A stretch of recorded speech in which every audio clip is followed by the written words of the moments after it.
사랑하고 축복합니다. 오늘도 여바라 시간입니다. 여주동행 행진 함께 나누겠습니다. 오늘 여주동행을 위한 생명의 삶 말씀은 신명기 28장 15절에서 24절 말씀이 되겠습니다. 오늘부터 이제 며칠 동안 이제는 저주의 말씀을 아주 심각하게 들어야 할 시간이 되었습니다. 자, 그러면 먼저 오늘 묵상 속에서 본받아야 할 모본의 말씀 함께 나누기를 원합니다. 하나님의 구속의 은혜와 사랑을 받은 이스라엘 백성들은 하나님의 언약의 백성들입니다. 그래서 그 하나님의 언약의 백성들의 정체성은 하나님의 말씀을 잘 듣고 지켜 행하는 것에 있는 것입니다. 그들이 자기 정체성을 따라 살면 하나님의 복을 누리게 될 것입니다. 그런 반면에 그렇지 못하면 그들에게 결국 저주가 임하게 되는 것입니다. 15절 말씀이에요. 내가 만일 내 하나님 여호와의 말씀을 순종하지 아니하면 내가 오늘 내게 명령하는 그의 모든 명령과 규례를 지켜 행하지 아니하면 이 모든 저주가 내게 임하여 내게 이를 것이니. 참 오늘 이 15절 말씀서부터 엄청난 저주의 함성이 지금 우리를 향해서 달려들고 있습니다.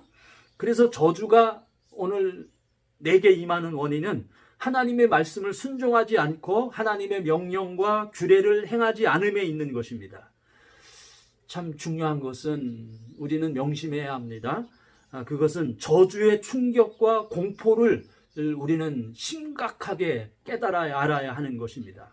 참 이 성경에서 말씀하고 있는 이 저주, 이건 심각한 거예요. 이 저주는 인간으로서의 인격, 그리고 인권, 품격, 그리고 생존이 아주 철저히 무시되어진 상황입니다.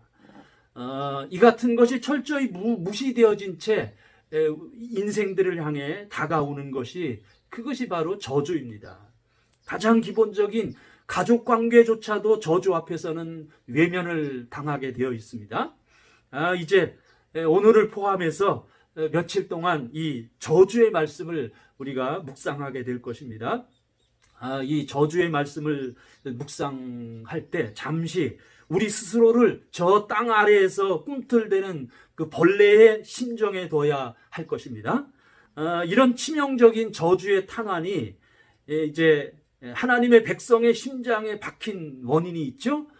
그 원인은 하나님의 말씀에 순종하지 않고 그것을 지켜 행하지 않음에 있는 것입니다.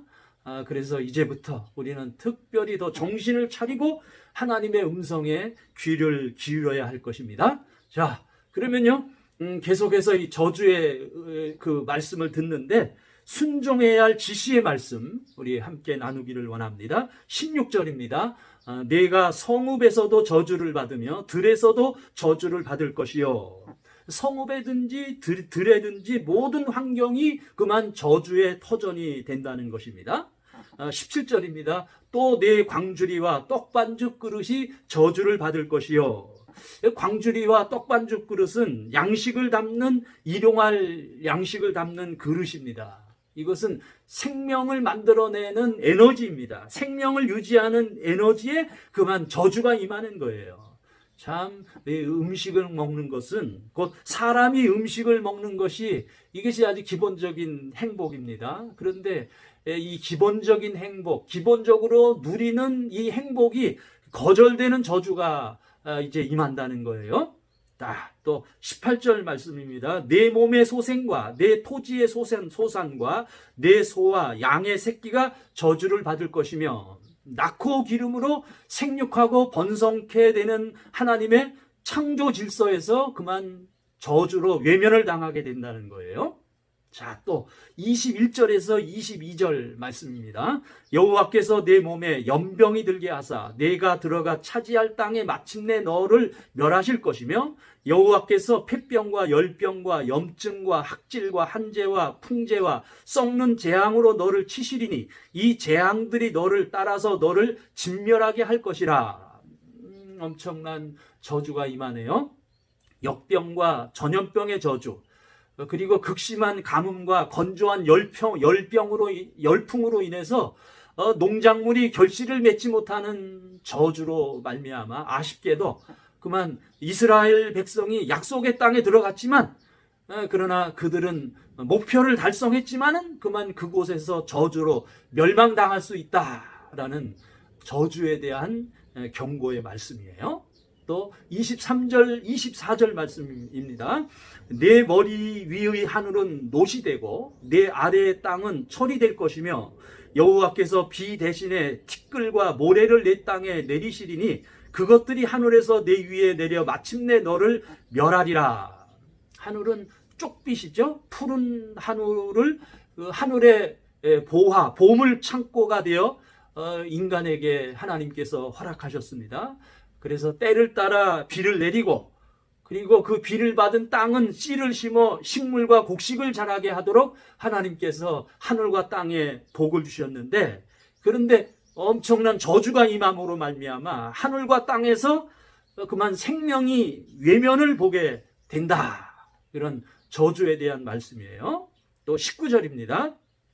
내가 들어와도 저주를 받고 나가도 저주를 받으리라. 결국 이 땅에서 이 같은 저주를 피하거나 모면할 수가 없게 된다라는 엄청난 경고의 말씀입니다. 자, 이 저주의 말씀, 이제 28장 오늘 봉독한 오늘 함께 나누는 이 말씀 이후의 말씀에서는 더 엄청난 저주의 말씀이 진행되는데 우리가 각오를 해야 합니다. 이 말씀도 우리가 들어야 합니다. 그러면 결국은 이제 한 가지 더 나누고 싶은데요. 이 저주의 말씀을 듣고서 우리는 회개해야 하는 것입니다. 회개해야 할 말씀 함께 나누기를 원합니다. 과연 이런 저주의 원인은 어디에 있는 것인가? 원인 파악을 해야 할 것이에요. 그리고 이 같은 저주를 끊는 도리는 과연 없는 것인가? 자, 20절 말씀입니다. 내가 악을 행하여 그를 잊음으로 내 손에서 하는 모든 일에 여호와께서 저주와 혼란과 책망을 내리사 망하며 속히 파멸하게 하실 것이며. 참 저주는 이처럼 잔인한 것입니다. 우리 손으로 하는 모든 일에 저주와 혼란과 책망이 임하여 그래서 그로 말미암아 망하고 파멸의 고통과 상처가 임하는 것이 그것이 저주의 실상입니다. 그런데 이 저주의 원인은 무엇입니까? 그 저주의 원인은 악을 행하여 그를 잊음에 있다. 곧 여기서 저주의 공식이 등장합니다. 저주는 악행이고 그리고 그 악행은 하나님을 망각함에 있는 것입니다. 하나님을 잊음에 있는 것입니다. 정말 그렇습니다. 사랑의 실천은 잊지 않는 것입니다. 사랑은 잊지 않는 것이에요. 사랑은 단지 내 마음에 사랑이라는 글자를 써놓는 것이 아니죠. 사랑은 사랑한다면 사랑하는 대상의 그 존재와 그리고 사랑하는 대상과의 약속을 잊지 않고 그리고 나의 실제 속에서 그 약속을 지키는 것입니다. 그렇지요? 아내를 사랑한다면 아내의 부탁을 잊지 않고 지켜주는 것이 당연한 것이죠.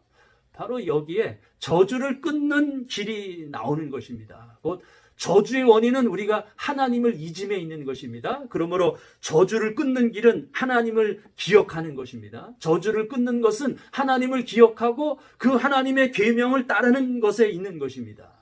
곧 하나님을 사랑하는 것에 있는 것입니다. 어둠에서 벗어나고자 하는 자는 빛으로 나아가야 하는 것이죠.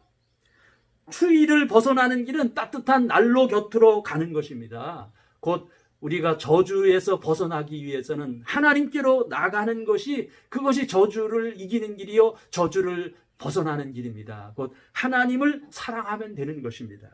그의 말씀, 그의 계명을 듣는 자리로 내가 나서면 되는 것입니다. 돌이키면 되는 것입니다. 이것이 곧 회개입니다. 주의 음성을 듣는 자리로 이 시간 우리가 나설 수 있기를 축복합니다. 여바라 여주동행 바나바 라이프 오늘도 계속됩니다. 사랑하고 축복합니다.